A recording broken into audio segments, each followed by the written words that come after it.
మనకి ಒಂದು ನಾಡ ಕಟ್ಟಿಸಿ ಬಾರು ಚೋಟಿ ಗದ್ದೆ ಪಾಲ್ಕೋದೆ आत्मा की संदूक तेरा सुखन की बिस्मिल्लाहिर्रहमानिर्रहीम। लाखों करोड़ों दरूद नबी अकरम सल्लल्लाहु अलैहि वसल्लम और उनकी आल पर। नाज़रीन, आप देख रहे हैं प्रोग्राम आज की बात और मैं हूं आपका मेज़बान शहजाद राज।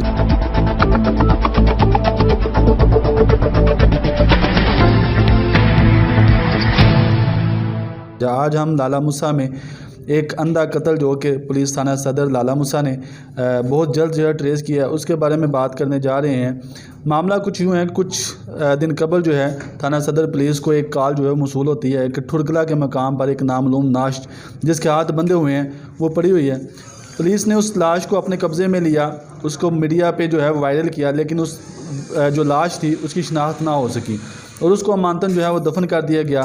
यकीनन इस अंधे कत्ल को ट्रेस करना एक पुलिस के लिए बहुत बड़ी जो है वो कहानी थी, लेकिन मैं अप्रिशिएट करना चाहूँगा DPO जनाब उमर सलामत साहब और उनकी पूरी टीम, जनाब DSP लाला मूसा मियां अफजाल शाह साहब और SHO थाना सदर इदनान शहजाद साहब को कि उनकी टीम ने दिन रात एक करके इस अंधे कत्ल को ट्रेस किया। और इस अंधे कत्ल को जब ट्रेस किया और जब कहानी मिली तो ये कहानी आप सुन के इंतहाई हैरान होंगे कि सिर्फ 15 से 20 हज़ार के लिए कुछ लोगों ने एक गरीब आदमी की जान ले ली। और उस गरीब आदमी की कि जिसका बाप जो है वो मज़दूरी करता है, रिक्शा चलाता है और कराची का रहायशी है और मंडी बावलदीन में आके वो मज़दूरी करने के लिए आया था और उसके साथ रहने वाले, उसके साथ चलने वाले दोस्तों ने ही सिर्फ 15 से 20 हज़ार के इवज़ जो है उसकी जान ले ली। इसके मतलब मज़ीद क्या इंकशाफात उस मुलज़मान ने किए हैं, जानेंगे हम SHO इदनान शहजाद साहब। अस्सलाम वालेकुम सर। अच्छा सर, आपने इन्वेस्टिगेशन की, यकीनन कहानी का ड्रॉप सीन कैसे हुआ? जी, कहानी का जो स्टार्ट है वो तो बड़ा अजीब तरीके से था कि एक डेड बॉडी मिली है और जिसका मर्डर कहीं और किया गया और उसे फेंका कहीं और गया और क्राइम सीन को विज़िट किया गया। DSP साहब ने किया, DPO साहब ऑनलाइन थे, वो भी उन्होंने भी हदायत थी उनकी। उधर कोई एविडेंस हमें ना मिला कि इसका मर्डर हुआ किसने और सिंपल एक डेड बॉडी थी जिसके ज़ारबंद से हाथ और गले में फंदा डाला गया हुआ था। उसके बाद उसका जो लीगल फार्मेलिटीज़ हैं पूरी करने के बाद जो उसकी कमीज़ से एक लिखा हुआ था कि मुगल टेलर वालों से इसके कपड़े सिले गए हुए हैं, उधर सिर्फ फालिया में मंडी बहावलपुर ज़िला में उधर चले गए। उधर से ट्रेस करते रहे, मुख्तलिफ जगहों पे जो ना लाना भी कराए, जो पठान कम्युनिटी है उनके जो सरबराह हैं उनसे भी मिले। तो वो एक बंदा में मिला जिसने बताया कि इस शक्ल का बंदा आपने फ़लाँ बंदे के साथ देखा है, असलम नामी बंदे के साथ। उसके पास गए, उसने आगे हमें गाइड किया, लीड मिलती गई। एट दैट हमें आइडेंटिफाई हो गया कि ये बंदे जो मकतूलीन हैं ये कराची से बिलोंग करता है और इधर मज़दूरी के लिए आया हुआ है। उसके बाद जो बंदे दूसरा था इसका अजीज़ था कादर खान, वो भी कराची से आया हुआ था, वो सस्पेक्टेड था। और एक उधर मंडी बावदन का बंदा था सादिक, वो भी सस्पेक्टेड था। वो दोनों रूपोश हो गए और हम अपनी मेहनत करते रहे अफसरान की हदायत के मुताबिक जो है ना, तो अल्लाह का शुक्र है वो ट्रेस हो गए। उनमें से एक जो है ना सादिक खां, वो अरेस्ट कर लिया गया है और मकतूल जो है उसे हमने अमानतन इधर दफना दिया था। उसके लवाकिन भी आ गए थे, लेकिन वो अपनी गुर्बत की वजह से उनके वसाइल भी इतने नहीं थे, वो डेड बॉडी लेकर नहीं जा सके और उन्होंने इधर ही उसे जनाजा वगैरह करा दिया और कब्र की तस्वीरें खींच के साथ ले गए आपने। अच्छा सर, ये सादिक खान जो मुजरम आपने मुलज़म अरेस्ट किया उसकी उम्र की बहुत ज़्यादा नहीं लगती, आप क्या समझते हैं कि ये प्री प्लान वाक़या था, हादसाती वाक़या था? यकीनन बहुत से वाक़यात जो हादसाती भी हो जाते हैं लेकिन बाद में आप जो हैं वो जुर्म की गिरफ्त में आ जाते हैं। नहीं, ये हादसाती वाक़या नहीं है, जैसे DSP साहब ने फरमाया ये प्री प्लान इंसिडेंट था।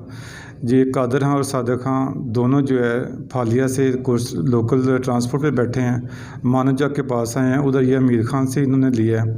फिर ये शाहीन चौक उतरे हैं, उधर से लाला मूसा आए हैं, उधर से पैदल जो है ठुरकेला गांव है पसवाल से होते हुए खेतों से उधर गए हैं। उधर तकरीबन रात 11 बजे पहुंचे हैं, 10:30-11 बजे करीब। उधर बैठ के इन्होंने उसे मर्डर किया दोनों ने और उसके बाद जो उसके पास पैसे थे वो लेके चले गए हैं। सारी उसकी जेब में कोई निशानी नहीं थी आइडेंटिफिकेशन के लिए।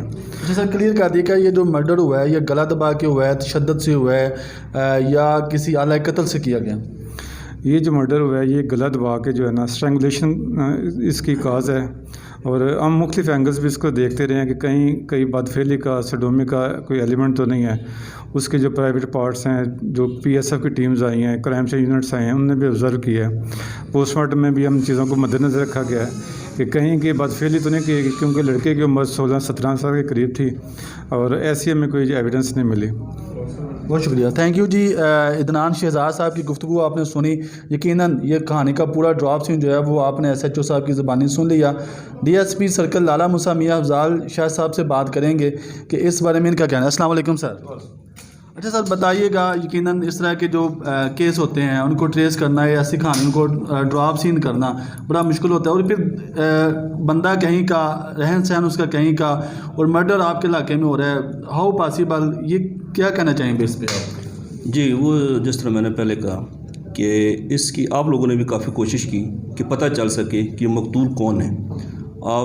आपके काफ़ी व्यूअर्स हैं, लेकिन हमें वहाँ से कोई रिस्पांस नहीं आया। तो हम ये समझ रहे थे कि शायद ये इस इलाके का नहीं है, कहीं खैबर पख्तूनख्वा या किसी और तरफ से है, जिसकी वजह से पता नहीं चल रहा। ये तो हमारी टीम SHO साहब और दूसरे जो हैं उनकी कावश की वजह से, फालिया वहाँ से, इनकी कम्युनिटी से ये चीज़ें ट्रेस हुई हैं। तो ये सबसे इम्पोर्टेंट जो तफ्तीश में इसमें हम समझ रहे थे वो आइडेंटिफिकेशन थी मकतूल की।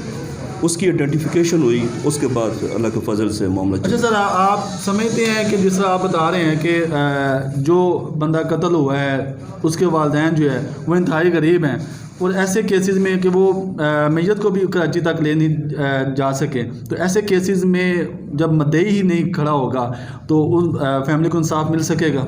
जी बिल्कुल मिलेगा। स्टेट मुद्दई होती है, हम मुद्दई हैं इसमें। स्टेट हर केस में मुद्दई होती है, और जो वो बंदा गरीब है कोई ऐसी बात नहीं है, उसका कोई इसमें ख़र्चा नहीं है। इंशाल्लाह हम प्रॉपर रिलायबल एविडेंस पर हम इसको चलान करेंगे।